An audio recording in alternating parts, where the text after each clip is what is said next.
জামাতের চেয়ারম্যানের এই কাণ্ড দেখে আমি অবাক হলাম। 8.5 বছর চেয়ারম্যানই করার পরও তিনি কাঁচামাল বিক্রি করতেছেন, কাঁচামাল বিক্রি করে জীবিকা নির্বাহ করতেছেন। এমন ঘটনা কি আপনারা কখনো দেখেছেন? না দেখে থাকলে আজকে ভিডিওটি সম্পূর্ণ দেখুন। দর্শক, লালবাড়ী ইউনিয়নের সাবেক চেয়ারম্যান, তিনি 2003 থেকে 11 পর্যন্ত চেয়ারম্যানই করেছেন ফুল 8.5 বছর। 8.5 বছর চেয়ারম্যানই করার পরও এখন বর্তমানে তিনি কাঁচামাল বিক্রি করতেছেন, কাঁচামাল বিক্রি করে জীবিকা নির্বাহ করতেছেন, তার পরিবার পরিজন নিয়ে চলতেছেন। তো এমন নজিরবিহীন ঘটনা আসলে কোনো দলের ভিতরে আপনি পাবেন না, সেটা একমাত্র জামাত ইসলামের মাঝেই পাবেন। জামাতে যারা সফল চেয়ারম্যান, যারা চেয়ারম্যানই করেছে, মেম্বারই করেছে, তাদের মাঝে এটাই পাবেন। জামাত ছাড়া অন্য কোনো সংগঠনের ভিতরে, অন্য কোনো দলের ভিতরে এবং কোনো নজিরবিহীন ঘটনা আপনারা কখনো দেখেনি এবং দেখাতে পারবেন না। তো দর্শক, যখন তাকে জিজ্ঞাসা করা হয় যে আপনি 8.5 বছর চেয়ারম্যানই করেছেন, যখন মানুষ 5 বছর চেয়ারম্যানই করে বাড়ি গাড়ি করে, জমি জায়গা কিনে লক্ষ লক্ষ টাকা, কোটি কোটি টাকা সম্পত্তির মালিক হয়, আর আপনি কাঁচামাল বিক্রি করতেছেন, কারণটা কি?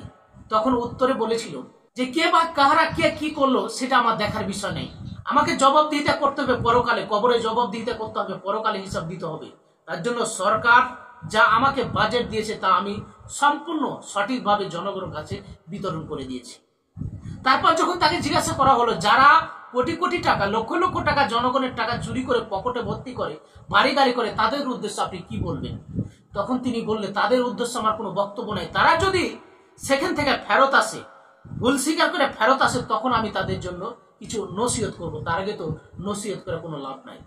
তারপর তখন যাকে জিজ্ঞাসা করা হলো যে আপনি যে এই কাঁচামালের ব্যবসা করতেছেন, এই ব্যবসার ক্ষেত্রে অনেক লোক তো আপনার কাছে আসা যাতায়াত করে, তো জনগণ এখন আপনাকে কি বলে যে আপনি 8.5 বছর চেয়ারম্যানই করার পরে এখন কাঁচামাল বিক্রি করতেন, জনগণ আপনাকে কি বলে? তখন তিনি কি উত্তরটা দিয়েছিলেন একটু মনোযোগ সহকারে শুনুন।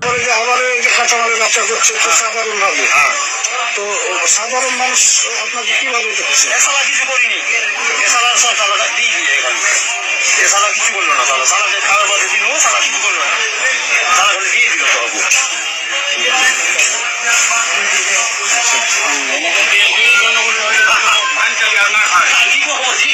তো দর্শক, ওনার মুখ থেকে তো বক্তব্যটি আপনারা শুনলেন, কথাটি শুনলেন।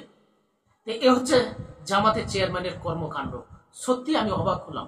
দেশে যখন একজন চেয়ারম্যান একজন সামান্য মেম্বার হওয়ার জন্য 10 লক্ষ, 12 লক্ষ, 15 লক্ষ, 20 লক্ষ টাকা পর্যন্ত খরচ করে, একজন মেম্বারের ভাতা কয় টাকা?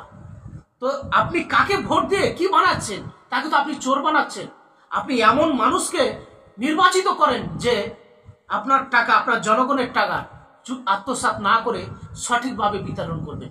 আর যদি আপনি সঠিক মানুষটাকে নির্বাচিত করতে না পারেন, সঠিক মানুষটিকে যদি ভোট না দিতে পারেন, এর জন্য পরকালে আপনাকে জবাবদিহিতা করতে হবে। একজন চেয়ারম্যান করেন আর মেম্বার বলেন, আপনি যদি তাকে ভোট দিলেন, ভোট দেওয়ার পর সে কোটি কোটি টাকা, লক্ষ লক্ষ টাকা চুরি করলো, যত চুরি করে যা পাপ হলো তার সে সমপরিমাণ পাপ আপনার খাতা তো লেখা হবে, কারণ আপনি তাকে ভোট দিয়ে নির্বাচিত করেছেন। অতএব আপনাকে এমন জায়গাতে এমন ব্যক্তিকে ভোট দিতে হবে, সে পাস করুক অথবা ফেল করুক, আপনাকে পরকালে যেন জবাবদিহিতা করতে না হয়। পরকালে যখন আপনাকে ধরা হবে তখন আপনাকে যেন চোরের কাতারে না তোলা হয়। আপনি পরকালে, হাদিস আছে যে আপনি পরকালে উঠেছেন, আল্লাহ তাআলা আপনাকে চোরের কাতারে দাঁড় করেছেন, অথচ আপনি দুনিয়াতে কোনো কিছু চুরি করেননি, কিন্তু আপনি যে চোরকে নির্বাচিত করেছেন, একজন চোরকে নির্বাচিত করার জন্য আপনাকে পরকালে চোর হিসাবে সাব্যস্ত করা হবে। তো দর্শক, আমাদের সমাজে, আমাদের এলাকায় বলেন আর সমাজে বলেন, বাংলাদেশের প্রেক্ষাপটে একজন মেম্বার আর চেয়ারম্যান, আমি মেম্বারের উদাহরণটা দিয়ে থাকি যে আপনার একজন মেম্বারের ভাতা কয় টাকা?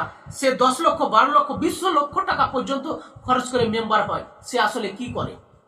সে কি জনগণের টাকা সঠিকভাবে, জনগণের ভাতা এবং যেই অনুদান আসে সরকারি খাত থেকে, সেটা কি সঠিকভাবে সে বিতরণ করে না, জনগণের টাকা চুরি করে? এই হিসাবটা আপনাদের মাঝে আমি দিয়ে গেলাম। তো দর্শক, এই জামাতের চেয়ারম্যানের বক্তব্য আপনারা শুনলেন। এমন ঘটনা কিন্তু অন্যান্য সংগঠনে, অন্যান্য দলে আপনারা কখনো পাবেন না। এমন আদর্শবান মানুষ তৈরি করতে শুধুমাত্র জামাত ইসলামের দ্বারাই সম্ভব। তো আসুন, পরিশেষ এটাই বলি যে আসুন আমরা জামাত ইসলামকে জানি বুঝি এবং জামাত ইসলামে যোগদান করি। দর্শক, আজকের ভিডিওটি ভালো লাগলে অবশ্যই শেয়ার করে অন্যকে দেখার সুযোগ করে দিবেন। আসসালামু আলাইকুম ওয়া রাহমাতুল্লাহ।